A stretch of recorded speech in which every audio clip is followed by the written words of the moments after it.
Welcome to Rewire Yourself Rich, the podcast for the woman who's done with temporary bullshit mindset shifts and ready for a full nervous system level identity upgrade. The woman who knows she was born to transform the world with her unique superpowers. I'm your host, Kelly Pender, wealth identity rewiring expert, intuitive mentor, and creator of the Rich Coded Method. In our world, we don't manifest like needy ass bitches. We re-encode the big fucking deal wealthy woman back into yourselves. We shift your DNA to remember who the fuck you are.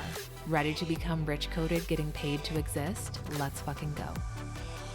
Hello, my big fucking deal. Welcome back to another episode of the Rewire Yourself Rich podcast. We have Katrina Owens on the pod, who is a personal brand and public relations expert. And ooh, you are in for a treat because you're here. You know that you're meant to be known, famous, and highly paid. And we dive into how to position your personal brand like the icon that you are for fame. And what personal branding actually is. There's so much information about personal branding that can be very confusing. And Katrina breaks it down in the most simple way where you're going to take action after you listen to this. And she spills the tea on becoming famous and getting paid for being exactly who the fuck you are.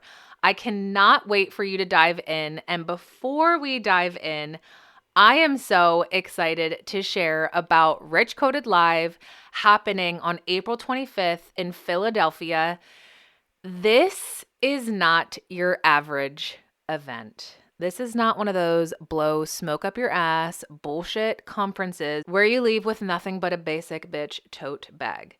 This sure as hell is not another women's empowerment conference.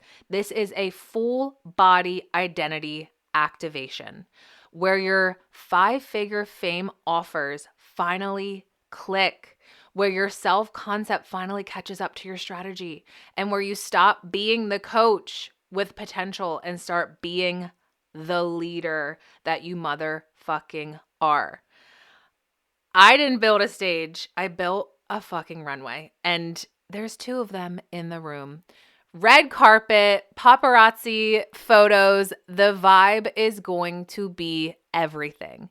And if you're the woman, which I know you are, who's meant to be known and sell your 5-figure fame offers on repeat through identity, this is the event for you. We are already over 30% sold out. This event is going to sell out. There's only 2 VIP tickets remaining. DM me the word ticket. I cannot wait to meet you in person. We're going to set you up for success, and this is going to be your motherfucking year. The link is also in the show notes. And without further ado, let's dive into this episode with Katrina. Katrina, I am so excited to have you on the pod. This is going to be amazing. You were all about a red carpet year, becoming famous, and we are just going to dive into the juice and the magic. So thank you so much for being here with me and being on the show. Oh my gosh, I was honored when you asked me.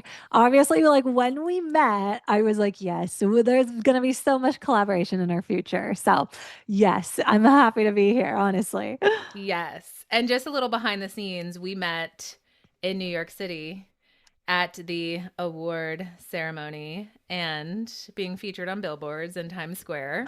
Yeah, big fucking deal energy. Big fucking deal energy. And it was so epic. And you and I just connected and we were just like, oh my God, I could talk to you forever. So of course we need to have you on the pod, and here we are. Yeah, because I mean, like, come on, that was actually like famous energy in action. If I really think about it, like, come on, we were looking glam. We were on billboards in Times Square. I feel like we haven't been celebrating this enough, or at least I haven't. So we want to really claim that because not everyone gets to do that, which I feel bad for those people, actually. Yes. So we are riding the momentum. We are compounding the fame, frequency, and energy. And you are all about your work is increasing our visibility and being seen. And I really want to tap into that and hear your perspective and spill the tea because, you know, my body of work, we're all about getting your frequency and identity behind it. And Hmm. yours is juicy as well, and we just make a really beautiful team. So I want to hear your perspective on increasing visibility and being seen. Yeah, and I actually think that's so beautiful because it takes both, right? Like it takes Hmm. being like, okay, my inner, am I ready on the inside to actually show up as a leader, as an expert, as an icon? Like the inner drives the decisions we make on the outer, which is really like what I do, which is personal branding and public relations and helping people actually take the tangible steps Hmm. to becoming famous or feeling famous in their industry. So it really is personal brand strategy meets what I have claimed as like modern day public relations tactics, because I definitely have created a new school of PR, which is quite different than a lot of the traditional ways that PR used to be done. So that's where my work comes in, which is so fun. So fun. I want to dive into that because when I think of traditional PR, I'm like, oh, are you pitching yourself to I don't it just sounds so Mhm. flat and Uh-huh. boring, right? And so I want to hear your unique ways of how you utilize PR. Yeah, and I'm so glad you led with that because when I look at PR, like it should actually feel really exciting and it shouldn't actually take a lot of pitching. Mhm. So I claim my title as a personal branding and public relations expert, and that's because I believe the personal brand is actually what drives PR success. So all of my clients and for myself, if we are really treating our personal brands like the icon, the business, the investment that it really, really is, PR opportunities just flow organically to us. So, Mhm.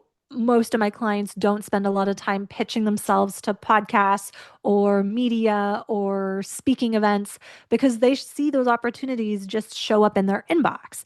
And that comes from having a very strong personal brand. It comes from being uniquely positioned, but also sharing that on a consistent basis. And I think people get so frustrated with me sometimes because they're like, stop turning me back to my social media content. And I'm like, hey, if you aren't seeing success from your social media content, you're going to spend a whole lot of time pitching and not see a lot of success coming from that end of things either, because we really need to have this solid personal brand in place to actually like receive opportunities. Like if we're not set up to be like this kind of icon, if we're not presenting ourselves that way, then no Yeah. one is going to want to feature us or interview us. So that's why I place so much importance on the personal brand. I believe that we can really turn ourselves into like a magnet for opportunities if we treat it seriously.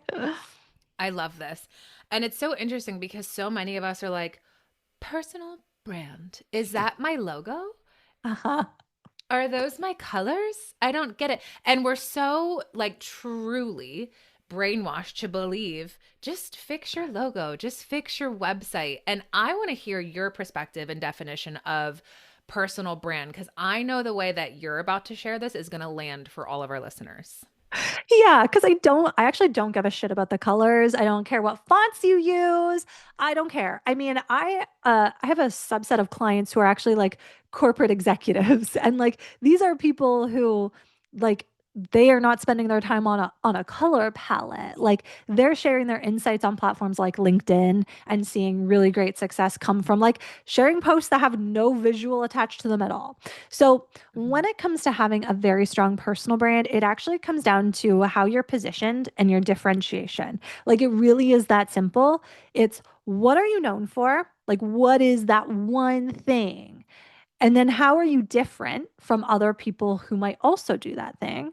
And then Mhm. what's the messaging that you actually use to talk about it? Like it seems like so simple and formulaic when I say it like that, but that's what I want people to think about when they think about their personal brand. It has nothing to do with the aesthetic, has nothing to do with what your website looks like, although it should look professional. It Mhm. can look like however you want it to look like at the end of the day. But None of that matters if you don't know exactly who you are, what you actually want to be known for, how it's different, and then who that's actually relevant to, your audience.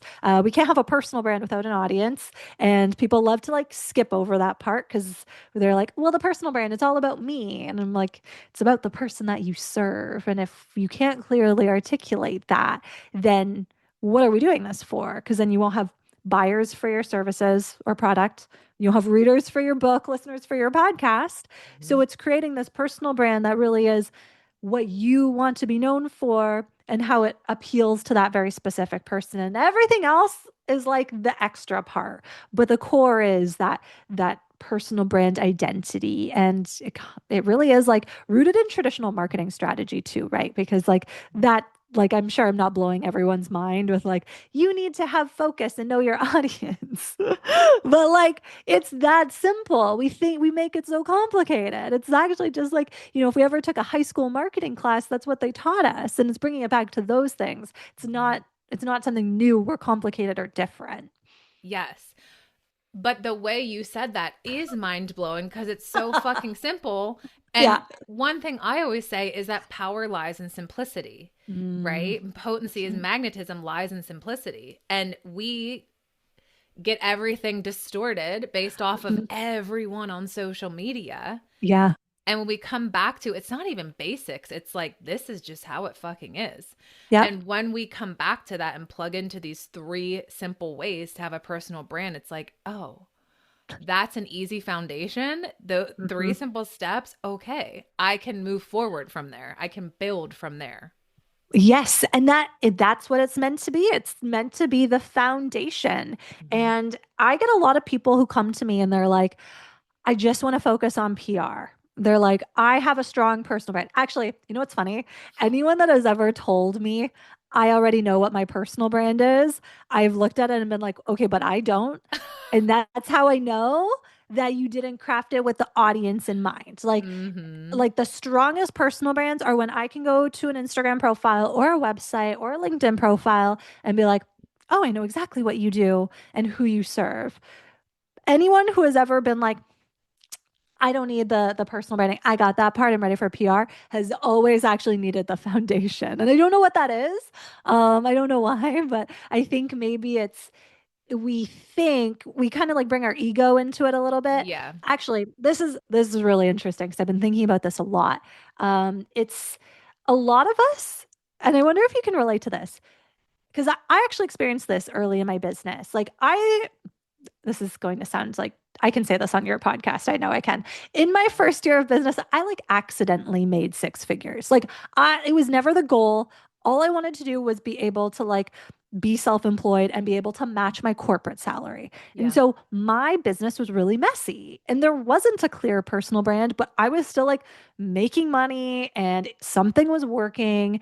And when that happens to us, and that happens to a lot of people in the online space, we then get an ego about it where we're like, Yeah. well, I've built this and I did this up until this point. So I don't actually need your foundation or your structure, any of that, because look at what I've done so far. And Mhm. when I think about it, it's like, yes, but if you want to now ascend to this next level where maybe you're getting paid speaking opportunities or the billboards or writing a best-selling book, we can't be messy anymore. We Yeah. actually need to have those foundational marketing principles in our business to be able to secure like the really juicy opportunities that will actually like move our business forward. There comes a point where we can't just like be like sporadically putting things together, even though that might have got us to a certain point. But that's Yeah. not what takes us to like icon status. Like it just isn't. I love this. This is incredible. And just to piggyback off of that, so many of us aren't willing to actually look at our social media Mhm. from an outside perspective lens that's not our own because we don't want to be like, oh, this is actually not that great. And now I'm Mhm. uncomfortable and I don't want to be uncomfortable because I'm amazing. Yes, it's a vulnerable thing. It's very vulnerable. Like, I mean, I'm even in a membership that's all about like copywriting, and I Mhm. sent a landing page that I have been successfully like signing people into my own group program for like almost a year now, but I sent it in for like review. And I'm like, despite the fact that it's been successful for me up till now, it needs a refresh. It needs to be like looked at, and I need to have outside perspective. And the person who's reviewing it is actually in my program. And I'm like, what a beautiful way to have someone else say, like, hey, this Yes. actually is or isn't my experience inside what you're selling, but it is a vulnerable thing to go through because it's what Hmm. we've created. Yeah. But this is why we hire. This is like we need the outside perspective to actually grow our business, but it is uncomfortable. It just is. It is. And we love sitting in the discomfort because that's the only way to Yes. grow. So, Yeah. welcome. Welcome. Welcome. Like the discomfort. It's so funny because I think we all could probably relate to feeling discomfort almost every single day in some way, Yeah. right? Like we get an email that makes us feel a certain way, or we see something on social media. And I just think it's always so important to like notice and unpack it and be like, okay, well, like, why this? Like, what is this? And if we just kind of skim by, we're never going to learn and we're never going to be able to not feel uncomfortable the next time it happens. Yes. Uh-huh. And especially with growing your visibility and being Yeah. seen and more eyes on you, it's like, ooh, girl, we're about to expand. So buckle up because you're about to experience massive discomfort. It's a part Yeah. of the journey and it's required. Yeah, it really is. It's funny. I'm kind of going through this right now. I know we and you and I, we talk a lot about this word famous and famous Mhm. energy and all of that. But the thing that I am trying to like lean into a little bit more is actually how hard it was for me to simply use that word for a really long time Mm. because people could call it cringy. They could call you a try hard. They'll say, oh, she's only ever wanted to do this to be famous. Like, Mhm. those are the things. And it's like, I've actually just decided to bring that into my brand and be like, I'm going to hold these two things at once. I'm going to talk about this want and desire to be famous, but I'm also going to talk about how I have the self-awareness to know just how uncomfortable it actually makes me to like use that language because either I try to know what people are thinking or I'm projecting my own like deep insecurities about the whole thing onto them. Uh-huh. It's Yeah. crazy. Yeah. And you know what that is? It's Tell me. taking ownership of your desires Mm, without taking on anyone else's meaning of what yeah. they think about you Mm, or what you're afraid of maybe who you will become by being famous. yeah.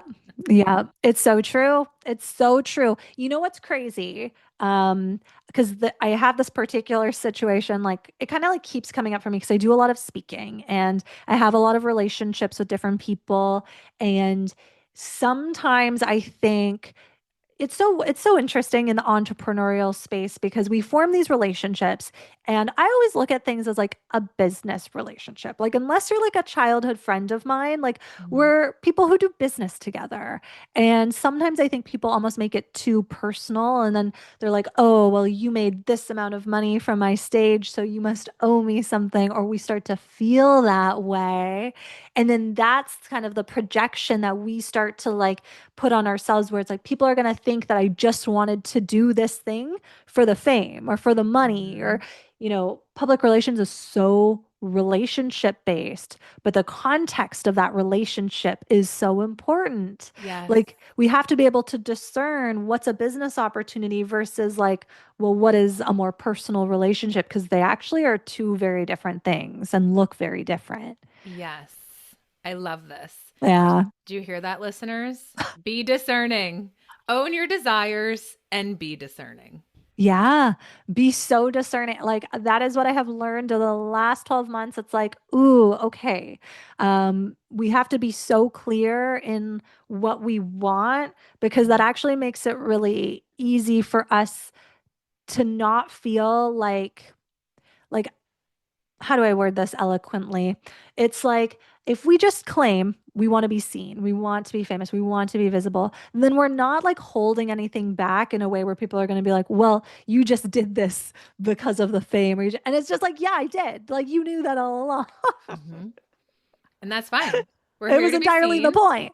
We're here to be seen and we're here to make an impact. Like, Yeah. fuck what everyone else thinks. Just own it and Yeah. let's keep moving forward in the spotlight. Exactly. Exactly. Which is what I'm assuming you, I, and probably most of your listeners have always wanted. Yes. And now we're claiming it. And now we're owning it. Okay. Exactly. I love this. I'm like, I knew we were going to have so much fun talking. I So know. let's talk about tangible ways.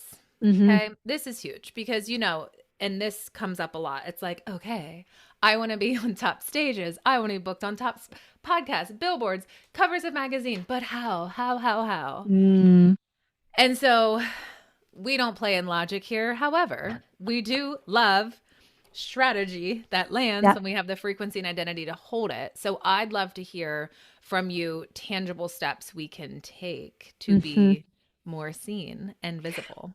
So perfect. Like this question's just so perfect because I had this conversation inside my group program yesterday where one of my clients was like asking me a question. She was like, okay, Katrina, tell me if this vision is realistic. And then she caught herself and she was like, oh, wait, we don't use that word here. And I'm like, oh, you're right. We do not. We don't use that word when it comes to like our visions, our dreams, our desires. Mm-hmm. But we do root all of our action in reality. Because how do we bring like the most unrealistic, dreamy thing to life? We take action, which actually requires doing.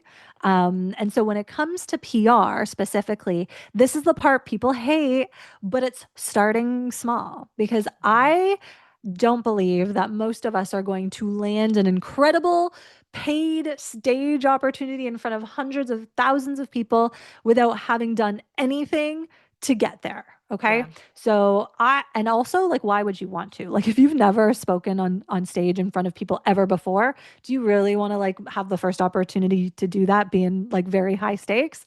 Probably not. Just speaking from experience, probably not. So it's always starting small. So whether it's podcasting, whether it's speaking, all of those things, like there's accessible forms of that. So if it comes Mm-hmm. to podcasting, okay, you want to start going on top podcasts, you've got to start with the podcasts that are actually accessible to you right now. So, Yeah. finding the podcast, the hosts that have a similar following that's maybe in line with yours, or maybe it's people that you actually have a relationship with, so you can like feel a little bit more comfortable in that interview. When it comes to speaking, it's pitching yourself to smaller events, or hey, maybe you don't even have to pitch yourself because maybe there's a local entrepreneurs association or some local organization will actually ask you to speak. And there might be Mm-hmm. a part of you that's going to be like, I don't really want to run a workshop for 50 people. I want to run a keynote for 500. But you've got to do the thing that's in front of you to get to that next step. So I always say drop the ego, take the opportunities as they come, and then there comes a point when you can decide what does the next level of this look like. But you cannot do that without experience, because let's just use the example of speaking, because I don't know if it's just the algorithm that I'm on, but I use the app Threads a lot, and I Mm-hmm. swear everyone on my Threads feed is wanting to do more speaking, is a speaker. Like I'm like, whoo, okay, this is where we're at right now. But so few people actually understand what it takes to be a paid professional speaker. And people think that they should be able to just get paid the first time they speak on stage. And it's like, but you have no content of you speaking. You've Yep. never done it before. You have no proof. And, if we were to flip the script and maybe hire a social media manager for our business, we would ask to see case studies, proof of their work, examples of other business owners that they've helped. And I don't know why with speaking, we feel like we get to skip that step. Yep. It's like you have no portfolio, but you think you should be getting paid like $5,000 to speak on a stage, but you've never even shown that you could do that. Mm-hmm. So it's being willing to do the small stuff, knowing that you can capture content of you speaking. You can maybe build the connections, the relationships that you need. You can start to have testimonials and the evidence of how Yeah. impactful your speaking is. And that's really like tangibly what it takes to become a bigger, higher paid speaker, really is. Yes. Okay. This is amazing. And I'm so happy that you said that because Yeah. yeah, so many. And I was like this too, right? I'm like, Yes. I'm going to speak on stage and I'm amazing. Hire me now. And it's like, okay, well, looking at your social media, I'm talking about myself at the Yeah. time, you have absolutely no evidence of Hmm. this. You have no assets of you even positioning yourself as a Yeah. speaker. No one even knows besides your podcast how you would actually land an Yeah. 8 minute, 10 minute, 12 minute, 25 minute talk, let Hmm. alone a keynote. Right? And it's so funny because it's like who do you think you are? But it's like, well, who am I not to claim this? Right? And then I love how you said start where you are. This is so important because again, there's so many people, and my clients right now who are like, how? And it's like, well, I'm telling you how. And okay, so here's what I want to ask you then, Yeah. because I can hear this question coming through. Okay. So I think that so many of us get kind of like, ugh, when it comes to pitching. Mm. We get in our heads because A, we fear rejection, and Mhm. B, we're like, well, and so what would be for those who have never spoke on stage before and deeply desire top stages, keynote speaking, what would be their very first step? The very first step is to know what you are actually going to speak about. And this is actually where we lose the plot a little bit. And I see this happen all the time. I have lots of friends that run different events who receive speaking applications, and people will be like, I can speak on whatever you want me to. Mm, No, you're not doing anybody a favor by volunteering to just like speak on anything. And that's actually what usually gets your application or your pitch in the no pile. mm-hmm, You have to tell them, this is what I'm an expert on. This is what I'm going to deliver my talk on. This is how it fits in your event. And that feels direct. It almost feels like if I say it this way, I'm going to miss out an opportunity because I'm getting too specific, but that's actually what you need. And I see this with a lot of people who are like, well, like, let me just leave the door open. Let me just like pitch and I'll let them decide. But event coordinators or people that hire speakers are very busy people. mm-hmm. And they're not like, there's no shortage of speakers, right? Like we've just kind of talked about the fact that this is something that so many of us want to do, we covet. There is no shortage of speakers. So if you are wanting to speak on more stages and you're like, how do I do it? It's like very first step, because I'll do like the first three. So we've got a little action plan. The very first step is to be like, okay, what do I actually speak on? What could I actually speak on for 10 minutes, for 12 minutes, for 25 minutes? It's going to be the same topic, but expanded. We're not doing like the thing where people are like, I speak on women's health, burnout, entrepreneurship, motherhood. No, it's so beautiful that you could feel like you could speak on all of those things, but that's not going to be helpful. It's like one topic with very specific outcomes. And then the second thing that you're going to do with that is you're going to craft that talk and then you're going to deliver it in a masterclass. And that way you're going to know if it lands. Yep. You're going to have a recording of that talk that you can actually use as proof. And then maybe one day you get the opportunity, or if you're feeling ballsy enough, you could run your own live event, a small workshop. Like, doesn't have to be like a multi-million-dollar production, but maybe you're like, hey, you know what? I'm going to run like a 50-person event and I'm just going to buy everybody lunch and take them through this and then collect some testimonials. Yeah. That would be an amazing third step for the people that really want to get themselves ahead of Yep. everyone that's not necessarily willing to go that far without proof.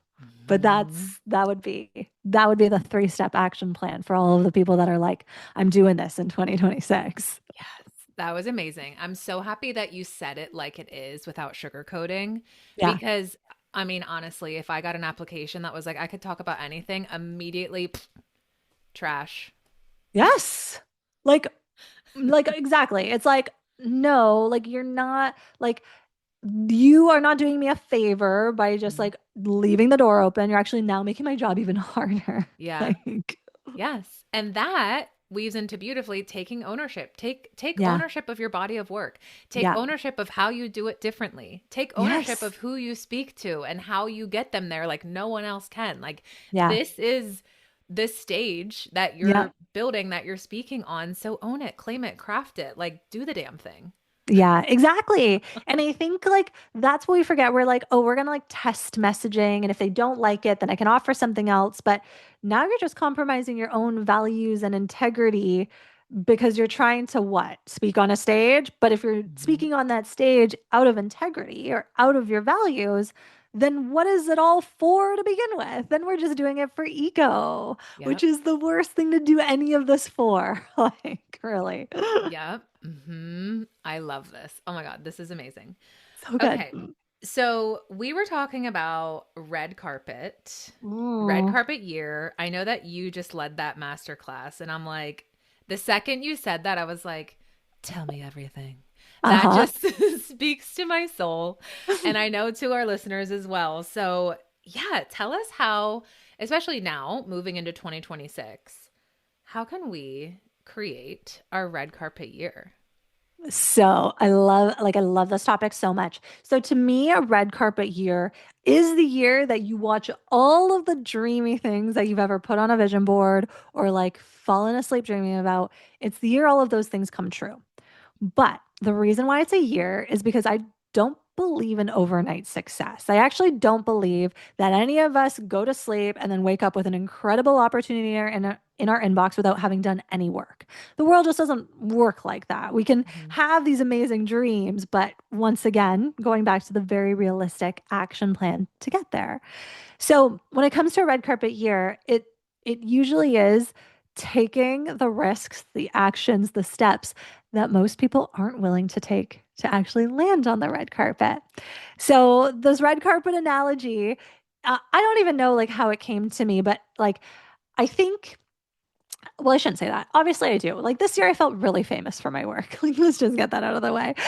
And then I was like, oh, this was the year that I got to do all of these things that looked really glamorous on the outside and made me feel really famous on the inside. Like, this was the year when I actually started to feel like I could walk a red carpet. Hmm. But the red carpet is symbolic because not all of us get to walk on a red carpet. And that's the reason why it has its appeal, right? That's the reason why we covet it. It's the reason why it has the meaning that it does. That's because the red carpet is reserved for the people that have gotten the recognition to land there. And then it's lined by like the paparazzi, the fans, all of that. And that's the audience. Those are the people that helped you get there. But if you really want that red carpet, if you want to be the person on it, you've got to be willing to do what the majority of those people that are standing on the sidelines, you've got to be willing to do what most of them aren't. And Hmm. it usually is in an investment of some type, financially, energetically, time, or it's taking like, an inner risk. It's being willing to like say the thing that most people aren't willing to say. But it's really looking at what do I need to do in my business that most people around me aren't. And I guarantee you it's actually that move that's going to land you on that red carpet in a year. So good. Yeah, it's God, this is such I had chills when you were sharing that. This is such an invitation to really like Hmm. give yourself permission to remove the barriers of rejection, Yeah. of what you think other people are going to think about you, of rocking the boat, of censoring yourself, of fear of the hate comments, being called cringe, and just Uh-huh. fucking going for it, saying the shit you want to say, dressing how you want to dress, being bold, being Yeah. savage, being a big fucking deal. Like, this is the year and it's Yeah. time. It's time. It's time. And I have to imagine that the audience that is attracted to you is probably the same audience that's attracted to me.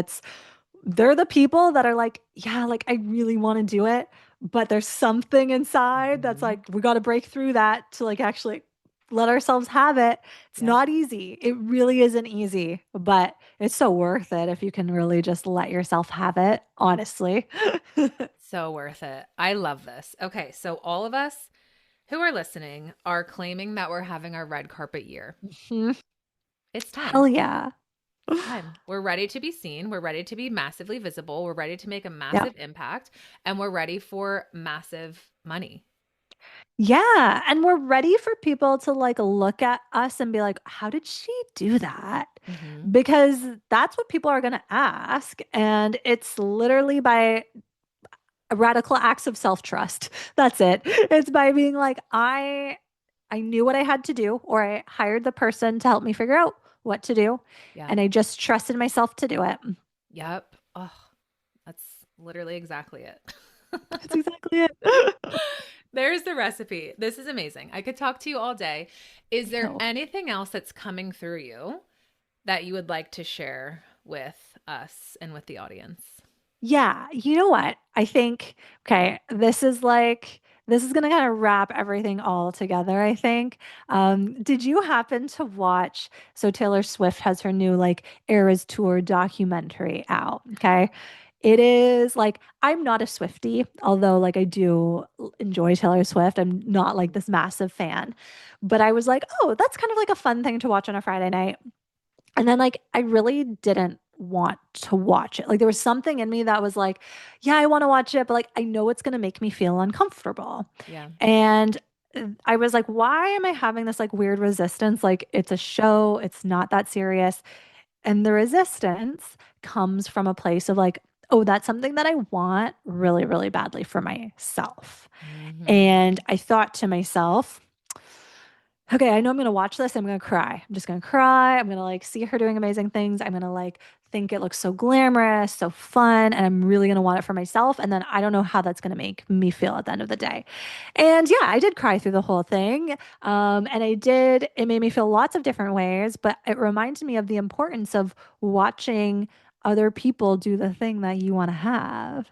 And I think that really is the key to all of this. I think we in my work, I talk a lot about jealousy and like feeling jealous about seeing what someone else might have or seeing someone else land an opportunity and feeling jealous. And I am someone who experiences that feeling much like probably everybody else. Mm-hmm. And I just think that's such an important feeling to lean into. We talked about leaning into discomfort. I think that discomfort a lot of the time is actually jealousy. Yep. And I think if I've learned anything over the last couple of weeks of being like very hyper aware of this particular component, it's following the people, even working with, being in relationship with the people that are doing what you want to do because they have something that will show you how you can do it for yourself. So I feel like that's the Mm. whole point of your podcast. So I had to like bring it here.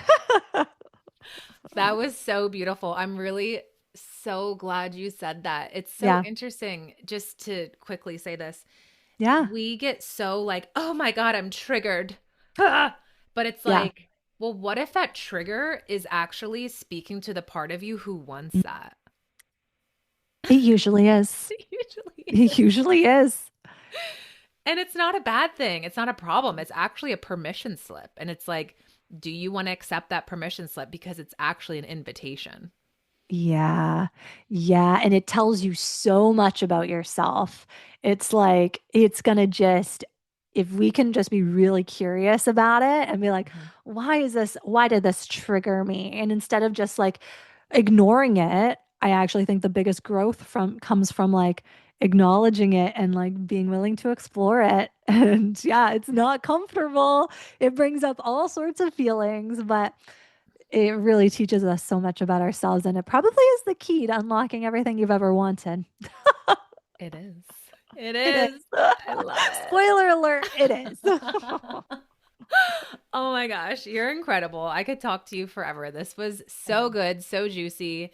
Okay, so everyone listening, we're having our red carpet year, and now you know exactly what steps to make so that you can be booked on top stages, right? Start Yeah. today. You don't have to wait. Start today. Take the action, take the steps, and work with Katrina. She's a fucking gem. So tell us how we can find Thank you. you, how we can work with you, all the things. Yeah. So you can follow me at Katrina Owens PR. I have a podcast called Fame Ready, so you can listen to that too. I have an iconic group program called the Fame Ready Entrepreneur Program, which is Mm. where we do this work. It's a 12-month program. You can join at any time. I take you through my process on, how to build a press ready personal brand, how to use PR in a way that is actually accessible to you in your business.